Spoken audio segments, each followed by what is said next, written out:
السلام علیکم، welcome to novels Urdu library channel. آج میں آپ کے لیے بہت ہی زبردست ناول لے کر آئی ہوں، دسمبر کی شام، تم، میں اور بارش۔ اس کے رائٹر ہیں شہزادی حفصہ۔ کیونکہ دسمبر کا مہینہ چل رہا ہے اور موسم بہت ہی زیادہ ٹھنڈا ہو چکا ہے، تو میں نے سوچا کیوں نہ دسمبر کے مہینے میں ہی دسمبر کا کوئی ناول شامل کر لیا جائے۔ تو امید ہے کہ آپ کو یہ ناول پسند آئے گا۔ تو یہ ناول کو شروع کرتے ہیں۔ کہتے ہیں دسمبر کا مہینہ کچھ لوگوں کے لیے بہت اہمیت کا حامل ہوتا ہے۔ یہ کچھ لوگ بس دو لوگوں کے مجموعے پر مشتمل ہوتے ہیں، ایک وہ جو ٹوٹا دل رکھتے ہیں اور بچھڑ چکے ہوتے ہیں۔ یہ مہینہ ان کے لیے اذیت لے کر آتا ہے۔ اب یہ سال درد میں رخصت ہو کر دوسرا سال بھی درد لیے آ رہا ہے۔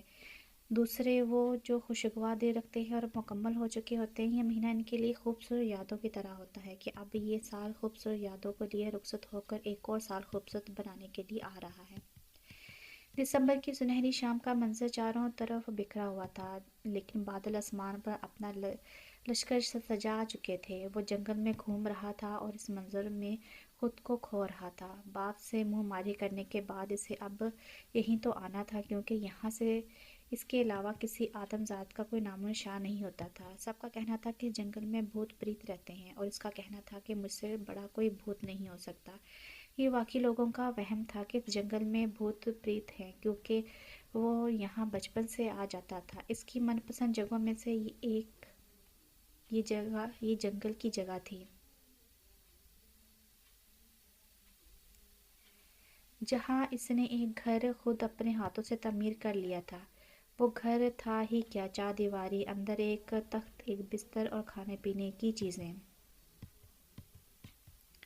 اس جنگل میں گھنے اور 100 سال پرانے پیڑوں کے سوا کچھ نہیں تھا۔ وہ انہیں جگہ پر نشانہ باندھ کر تیر اندازی کیا کرتا تھا۔ تیر اندازی اس کا پسندیدہ مشغلہ تھا اور اس کے باپ کو انتہائی ناپسند تھا۔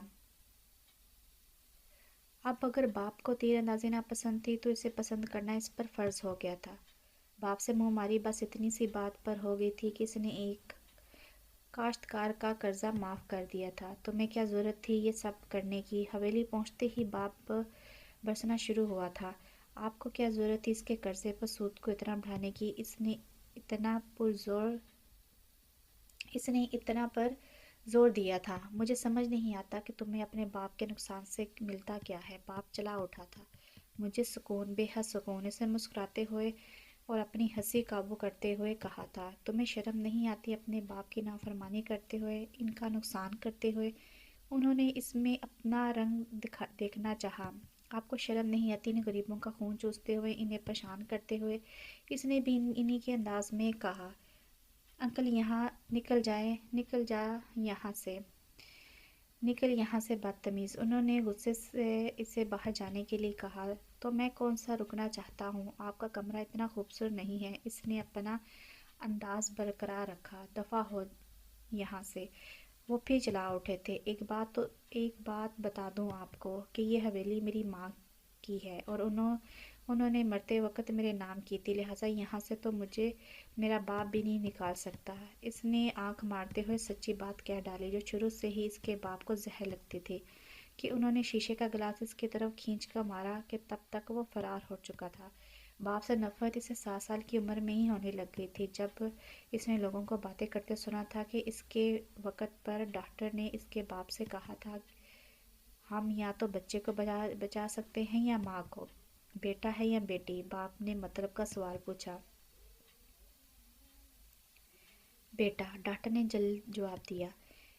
بس پھر بیٹے کو بچائیں۔ بے رحمی کی ساری حدیں پار کر دی گئی تھیں، لیکن اس باپ کو بھی کیا خبر تھی کہ جس بچے کو بچانے کے لیے وہ کہہ رہا ہے، وہی بچہ ایک دن اس کے لیے بچنے کا کوئی راستہ نہیں چھوڑے گا۔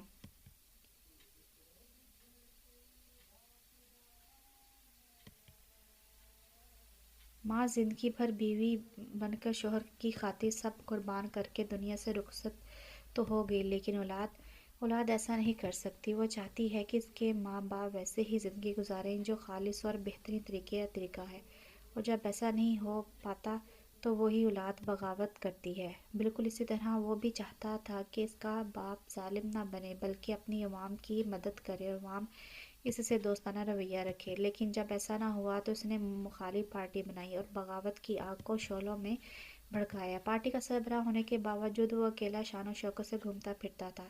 شام میں برگد کے پیڑ کے نیچے گاؤں کے لوگوں کو بلوا کر وہ اپنے کالج کے زمانے کے قصے سنایا کرتا تھا، شاعری سنایا کرتا تھا اور بابا سائیں کی بتائی ہوئی اچھی اچھی باتیں بھی بتایا کرتا تھا۔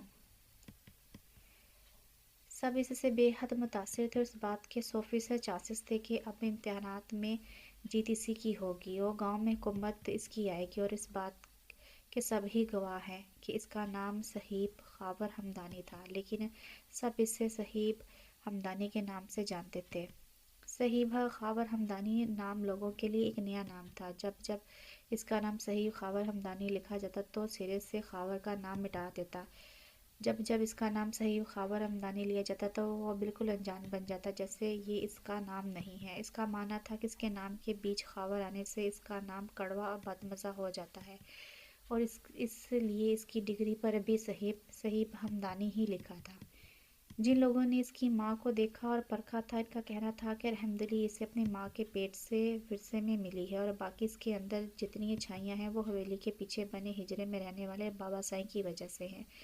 جب وہ شہر پڑھنے جاتا اور اول جماعت میں تھا تب چھٹیاں گزارنے کے لیے وہ بابا سائیں کے پاس رہنا پسند کرتا تھا اور باقاعدہ وہاں رہنے کی ضد کرتا تھا۔ اس کا کہنا تھا کہ جو سکون بابا سائیں کے ہجرے میں ہے وہ اس کی حویلی میں نہیں ہے، اور بابا سائیں چونکہ وہ بچہ تھا لہٰذا اسے اپنے محبت سے اپنے پاس رکھ لیتے تھے۔ وہ انہیں یادوں میں گم تھا کہ ہوا بندی ہوئی تھی اور اللہ کی رحمت بوندوں کی طرح برسنا شروع ہوئی تھی۔ یوں سمجھو کہ وہ سب بھول گیا تھا، زخم پر مرہم لگا دیا گیا تھا، لیکن دل میں ایک خواہش ابھری تھی، ہائے میرے اللہ، اگر کوئی خاص ساتھ ہوتا تو اس موسم کا مزہ دوبالا ہو جاتا اور یہ برسات اور بھی زیادہ خوشگوار ہو جاتی۔ وہ دل ہی دل میں اللہ سے شکوے کر رہا تھا کیونکہ اس سے کبھی محبت نہیں ہوئی تھی۔ اس کے جمال میں کہیں کوئی کمی نہیں تھی، ہزار لڑکیاں مرتی تھیں، لیکن اس کا ماننا تھا کہ محبت مذاق نہیں ہوتی، ایک احساس ہوتا ہے جو ایک بار ہو جائے پھر نہیں ہوتا۔ وہ ابھی بھی اس ادھورے پن میں گم بارش میں دیوانوں کی طرح بھیگ رہا تھا۔ واقعہ شعر یاد ہے: دسمبر کا مہینہ، سنہری شام اور برستی بارش، گر نہ ہو میں اور تم تو سب کا سب ادھورا۔ اس نے شعر ختم ہی کیا تھا کہ شکوے کا جواب شعر کی مقبولیت کا وقت آیا تھا۔ ایک نازک وجود دلہن کے لباس میں ملبوس گھونگھٹ سے ڈھکے چہرے میں اس کے ہاتھوں میں جھول گئی تھی۔ بچاؤ مجھے! دو لوگ اس کے پیچھے بندوق لیے آئے تھے۔ وہ دلہن تب تک اس کے باہوں میں بے ہوش ہو چکی تھی کہ اس نے جلد برابر درخت میں لگے ہوئے 2 تیر نکال کر ان کے سینوں پر دے مارا تھا۔ وہ 2 سیکنڈ میں ڈھیر ہو گئے تھے۔ اس نے آس پاس نظریں دوڑائی تھیں کہ کہیں کوئی اور دشمن تو نہیں ہے۔ چاروں طرف دیکھنے کے بعد اسے اطمینان ہوا تھا۔ اس نے دلہن کو ہوش میں لانے کے لیے ہلانا شروع کیا تھا، لیکن اس کے نہ اٹھنے پر اسے یقین ہو گیا تھا کہ وہ بے ہوش ہو چکی ہے۔ جل اس دلہن کو اپنے بازوؤں کے سہارے اٹھا کر اپنے اس چاردیواری کے گھر کی طرف مڑا تھا۔ دروازہ دھڑم سے کھول کر اس دلہن کو تخت پر لٹایا تھا کہ نظریں اس کا آدھا گھونگھٹ اوپر ہونے کی وجہ سے سیدھی اس کی تھوڑی کے پاس کے سیاہ تل پر پڑی تھی۔ دل نے بغاوت کی آگ پکڑی تھی کہ اس کو ٹھیک طرح لٹا کر وہ باہر نکل آیا تھا۔ باہر نکلا تو اس کے گھوڑے نے دانت نکالے تھے۔ اندر کرو اپنے دانت، تمہاری طرح چھچھوڑا نہیں ہوں۔ اس نے اس دن پر ترس کیا تھا جب وہ گھوڑے پر بیٹھ کر اپنے گاؤں سے جنگل کی طرف آ رہا تھا۔ پاس میں ایک گھوڑے کو دیکھ کر گھوڑے نے اس کے ساتھ چلنے سے انکار کر دیا تھا۔ گھوڑے نے اس کا طنزیہ بھرا جملہ سن کر ناگواری میں اسے دیکھ کر منہ پھیرا تھا۔ اب اسے یہ سوچنا تھا کہ آخر یہ لڑکی کون ہے، اور وہ بھی دلہن کے لباس میں۔ اس کے ساتھ ایک اور فکر، اس کے پیچھے یہ گنڈے کیوں پڑے تھے؟ اس کے ذہن پر عجیب و غریب سوالات نے حملہ کیا تھا۔ اس کی خاصیت میں سے ایک تھا، وہ مصیبتوں مشکلات سے کبھی نہیں گھبراتا تھا بلکہ اس کا حل نکالتا تھا اور سامنا کرتا تھا۔ اگر یہ لڑکی میرے لیے خطرہ ثابت ہوئی تو؟ ذہن پر ایک فکرانہ سوال نے حملہ کیا۔ ایسا بھی ہو سکتا ہے۔ جواب اسے خود ہی مل گیا، لہٰذا اندر اس غرض سے داخل ہوا کہ دلہن کا چہرہ دیکھ کر اس کی شناخت ہی کر لے، لیکن گھونگھٹ سے ابھی بھی آدھا چہرہ ڈھکا ہوا تھا۔ وہ پاس کھڑا تھا کہ گھونگھٹ ہٹا دے، لیکن بابا سائیں کی اس کے اندر ڈالی ہوئی ایک اچھائی باہر آئی تھی کہ بیٹا عزت و احترام اخلاق کا حصہ ہے، اور نبی پاک صلی اللہ علیہ وآلہ وسلم نے فرمایا کہ تم میں سے بہتر وہ ہے جو تم میں اخلاق کے اعتبار سے بہتر ہے۔ وہ اس کے پاس آگے نہ بڑھ سکا۔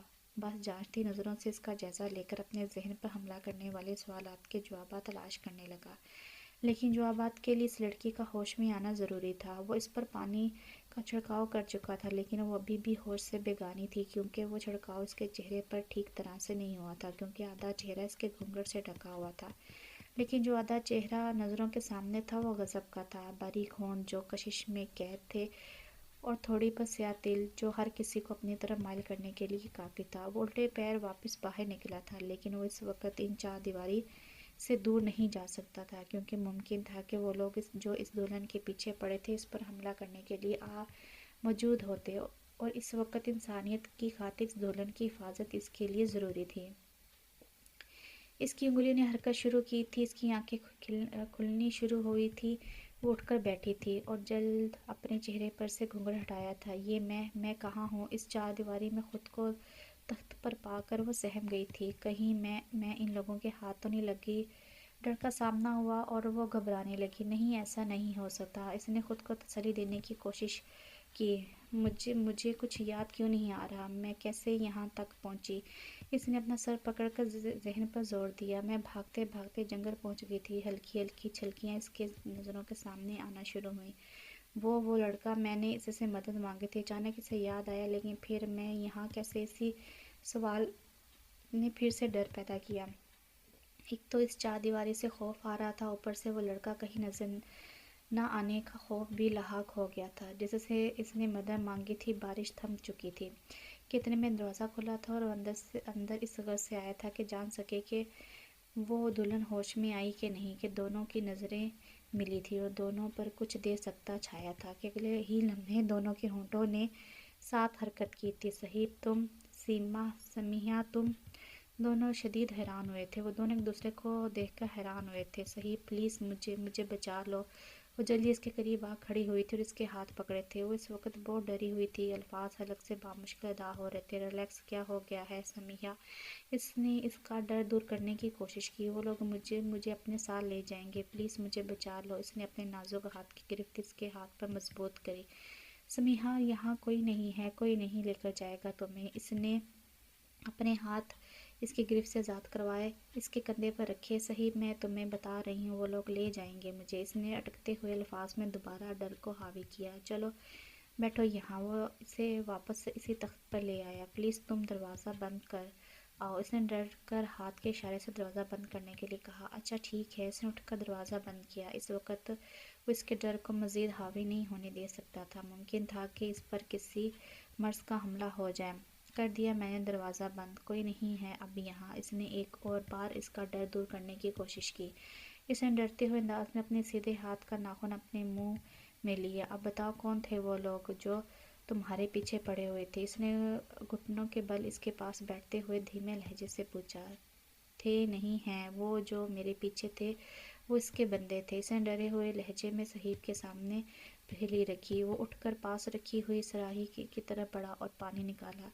گلاس اس کے سامنے بڑھایا۔ پانی پی لو۔ اس کے ڈر کا عالم یہ تھا کہ اس کے ہاتھوں کے ساتھ اس کے ہونٹ بھی کپ کپا رہے تھے۔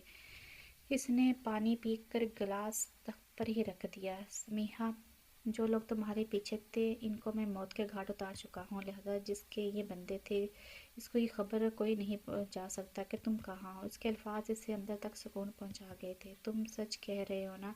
اس کی کپ کپاہٹ اور ڈر میں کمی ہوئی تھی۔ ہاں بالکل سچ، اس نے اقرار کیا۔ اس نے سکون کا سانس فضا کے سپرد کیا۔ اب بتاؤ کس کے بندے تھے وہ؟ اور تمہاری شادی تھی آج۔ وہ اس کے قریب ہوا تھا اور نظر اس کے سنہرے لباس پر ڈالی تھی۔ نہیں، میں یہ شادی نہیں کرنا چاہتی۔ پھر اسے ڈر نے آ گھیرا۔ کیا مطلب سمیحہ؟ کیا تمہاری شادی تمہاری مرضی کے بنا ہو رہی تھی؟ وہ کنفیوز ہوا تھا۔ اس نے مجھے کڈنیپ کر لیا تھا اور مجھ سے زبردستی شادی کرنا چاہتا تھا۔ میں وہاں سے بھاگ گئی، لیکن صہیب تم دیکھ لینا، وہ مجھے ڈھونڈ نکالے گا۔ اس نے ڈرا ہوا لہجہ قائم کیا۔ کون ہے وہ؟ صہیب نے نرمی سے پوچھا۔ وہ شہر کا بہت بڑا ڈان ہے، پولیس اس کو پکڑنے کے لیے پاگل ہے۔ اس نے جھٹ جواب دیا۔ کہیں تم شاہ نواز کی بات تو نہیں کر رہی؟ اس کا دماغ کھٹکا۔ ہاں، شاہ نواز ہی ہے اس کا نام، اس نے اقرار کیا۔ تمہیں یاد ہے اس نے تمہیں کہاں رکھا تھا اور کہاں ہونے والی تھی تمہاری شادی؟ اس نے جلد پوچھا۔ یہ وہی ڈان تھا جس کو پکڑنے کے لیے واقعی پولیس پاگل تھی۔ اس پر نہ جانے قتل کیس اور خود کش دھماکوں کے کیس بھی تھے۔ ان پولیس آفیسر میں صہیب کا ایک دوست بھی شامل تھا۔ اگرچہ صہیب گاؤں میں رہتا تھا لیکن اس کا دوست اس کے شہر کے کالج کا لڑکا تھا۔ بس فرق اتنا تھا کہ اس کی فیلڈ کا نہیں تھا۔ بس شوخ مزاج کی وجہ سے اس پولیس آفیسر نے صہیب سے دوستی کی تھی۔ ہاں، اس نے مجھے اس فارم ہاؤس پر رکھا تھا اور وہاں ہماری شادی ہونی تھی۔ اس نے فارم ہاؤس کا پورا ایڈریس اور پورا نقشہ اس سے بتایا۔ بس اب تم ریلیکس کرو، آج رات ہی یہ پکڑا جائے گا۔ صہیب نے اپنا موبائل تخت کے سامنے سے اٹھایا۔ اوہ، اس نے جلدی ہی افسوس کیا۔ کیا ہوا؟ وہ جلد گھبرا اٹھی۔ یا سگنل نہیں آ رہے؟ اس نے موبائل ہوا میں لہرایا۔ کیوں؟ اس سے پریشانی نے آ گھیرا۔ کیونکہ ہم جنگل میں ہیں اور ابھی بھی بارش تھمی ہے، اس نے اطمینان سے جواب دیا۔ خیر چھوڑو، یہ بتاؤ آج کل کیا کر رہی ہو؟ اس نے جلدی سے اس کا دماغ ڈر، فکر اور پریشانی سے ہٹانا چاہا۔ آج کل بد نصیبی ہی چل رہی ہے صہیب، اس نے زندگی سے تھکا ہارا لہجہ قائم کیا۔ کیوں؟ اس نے بھنویں اچکائے۔ آج کل ایک اچھی جگہ جاب پر تھی لیکن میں لفٹ میں پھنس گئی تھی۔ مینیجر نے مجھے بچایا تھا لیکن یہ بات میڈیا پر کسی اور طرح سے اچھال دی گئی۔ اس نے اپنے دونوں ہاتھ کی انگلیاں آپس میں ملائیں۔ پھر اس نے آگے کی بات جاننا چاہیے۔ مینیجر کیونکہ شادی شدہ تھا لہٰذا جلد اس نے غلط فہمی دور کر دی لیکن مجھے جاب سے نکال دیا۔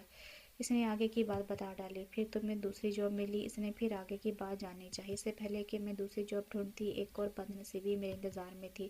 اس نے لمبا سانس کھینچا۔ کیا مطلب؟ وہ سمجھ نہ سکا۔ میں نہیں جانتی کہ کب اس جاب کے رستے پر گزرتے وقت اس ڈان کی نظریں مجھ پر جم گئی تھیں اور پھر وہ گھر تک پہنچا اور پھر مجھ تک۔ اس نے سب بتا ڈالا۔ تمہاری تو بس ایک ماں ہے نا، وہ کہاں ہے؟ صہیب کو جلد اس کی ماں کا خیال آیا۔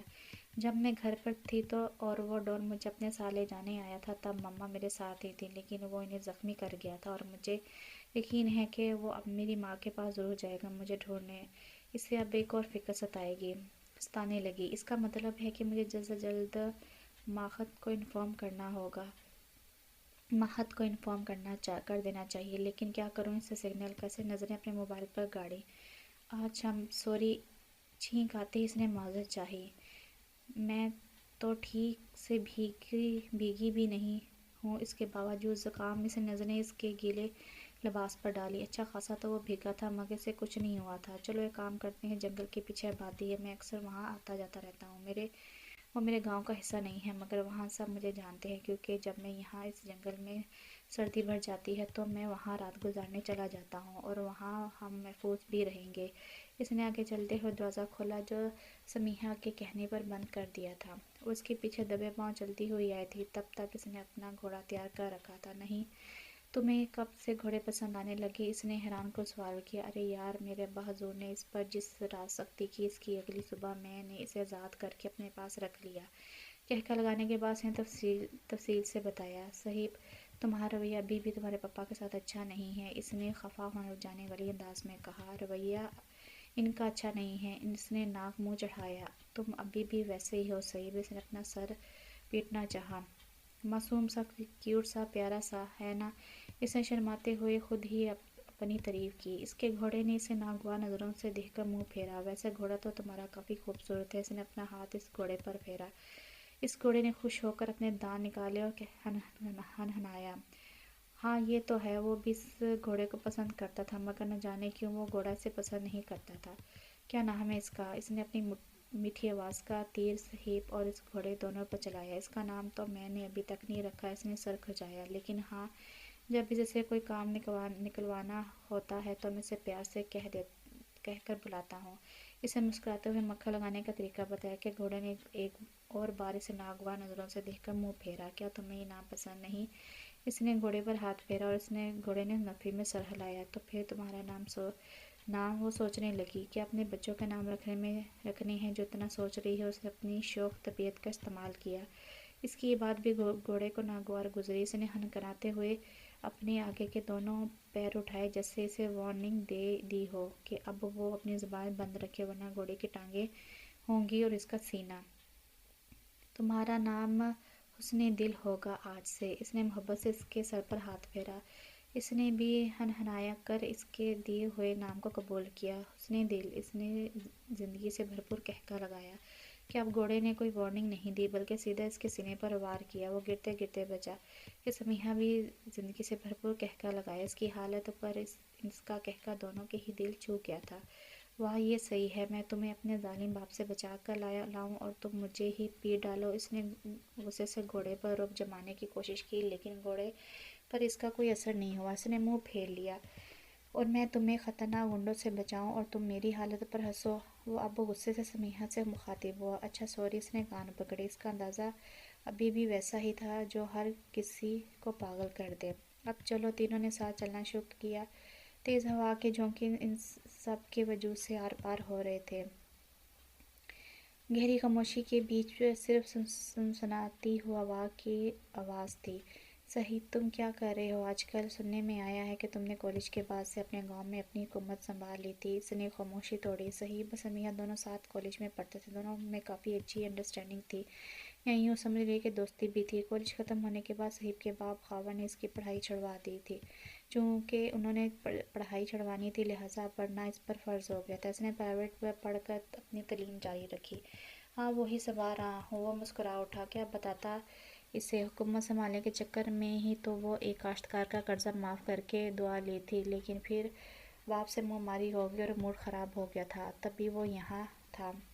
تم جس آبادی کی بات کر رہے ہو، تم نے کہا کہ وہ تمہارے گاؤں کا حصہ نہیں ہے، پھر سب کیسے جانتے ہیں تمہیں؟ اس نے عقل مندی کا سوال کیا۔ وہاں کسی ایک بچے کا ایکسیڈنٹ میری گاڑی سے ہو گیا تھا، میں نہیں جانتا تھا کہ وہ کس کا بچہ ہے، لیکن یہ سب سوچنے سے زیادہ ضروری اس بچے کو بچانا تھا۔ میرے ساتھ میرے گاؤں کا ہی دوست تھا، جسے میں نے ہی ڈاکٹر بنایا تھا۔ چونکہ گاؤں اس آبادی سے بس تھوڑے ہی فاصلے پر ہے، اس لیے ہم جلدی اس بچے کو اس کی ڈسپنسری میں لے گئے، جو ہمارے گاؤں شروع ہوتے ہی دائیں طرف بنی ہوئی تھی۔ 2 گھنٹے بعد ہی اس بچے کو ہوش آ گیا تھا، لیکن وہ بہت سہما ہوا تھا، لہٰذا ہم نے اس بچے کے ساتھ محبت کا رویہ رکھا اور جلد اپنا ڈر ہم سے بھلا بیٹھا اور اپنے گھر کا ایڈریس بتایا۔ ہم اس وقت اس کے گھر لے گئے تاکہ گھر والے پریشان نہ ہوں۔ ایکسیڈنٹ ہونے کے لیے ہم نے معذرت بھی کی اور وعدہ بھی کیا کہ جب تک یہ بچہ صحت یاب نہیں ہو جاتا، اس کی ساری ذمہ داری ہماری ہے۔ ہماری کا مطلب میری۔ اس نے تفصیل بتائی۔ پھر اس نے تجسس سے پوچھا، پھر ہماری اچھائی سب کو بھائی، ہم اس بچے کی ٹریٹمنٹ کے لیے جاتے رہے اور گھلتے ملتے رہے۔ اس نے مسکراتے ہوئے تفصیل کا اختتام کیا۔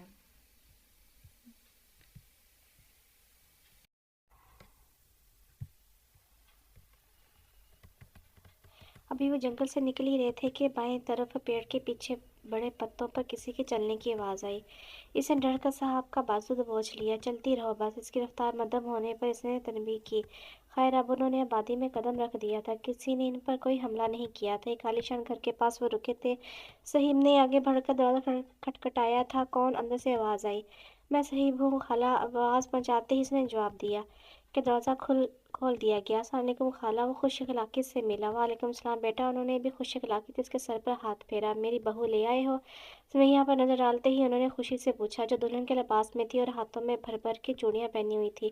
لمحے بھر کے لیے تو بہو کا لفظ صحیح کے دل میں اتر گیا۔ آؤ بیٹی، اپنا ہی گھر سمجھو۔ انہوں نے محبت سے سمیہ کو اپنے قریب کیا۔ خالہ، یہ پیار محبت بعد کے لیے رکھ لیے گا، ابھی گرم کمرہ اور گرم کپڑے مل جائیں گے۔ اس نے ہوا کا جھونکا لگاتے ہی دانت بجاتے ہوئے کہا، تو کیا تم میری بہو کو بھی اس بھوتیا جنگل میں لے گئے تھے؟ انہوں نے اس کی خبر لینی چاہیے۔ آہ چھم، سوری، چھینک آتی اس نے معذرت کی۔ لگتا ہے میری بہو کو زکام ہو گیا ہے، تو تم لوگ اوپر والے کمرے میں چلے جاؤ، میں کپڑے بھجواتی ہوں۔ انہوں نے محبت ظاہر کی۔ وہ دونوں کمرے میں چلے گئے۔ تم نے ان کی غلط فہمی کیوں نہیں دور کی؟ اس نے نتیجن انداز سے پوچھا۔ تم نے کیوں نہیں کی؟ اس نے بھی جواب جاننا چاہا۔ کیونکہ وہ کل تمہارے سب تمہیں جانتے ہیں۔ میں نہیں چاہتی تھی کہ سب تمہیں غلط سمجھے۔ ایک جوان لڑکی کو ساتھ لے آئے ہو، اور وہ بھی دلہن کے لباس میں۔ اس نے اپنا خیال جواب کے ساتھ بیان کیا۔ کافی سمجھدار ہو۔ اس نے اس کے خیال کو سراہا۔ اب تم بتاؤ۔ تم نے اپنا انداز قائم کیا۔ تم یہاں میرے ساتھ رہو گی تو میں تمہاری حفاظت کر سکوں گا، اور اس کے علاوہ ماہد کو انفارم بھی کرنا ہے۔ باقی تمہاری والی بات۔ اس نے سچی بات بیان کی۔ تھوڑی دیر بعد دروازے پر دستک ہوئی۔ سمیہ نے دروازہ کھولا تو وہاں ایک لڑکی ہونٹوں پر مسکراہٹ سجائے ہاتھ میں کپڑے لیے کھڑی تھی۔ السلام علیکم بھابھی۔ وعلیکم السلام۔ سمیہ نے بھی ہونٹوں پر مسکراہٹ سجائی۔ یہ لے، ماما نے کپڑے بھجوائے ہیں۔ اس لڑکی نے کپڑے آگے کیے۔ اس لڑکی کی آواز پر غور کر لیں۔ اسے پہچاننے کے بعد صحیح بھی دروازے پر آ گیا۔ کیسی ہو چھوٹی؟ اس نے خوش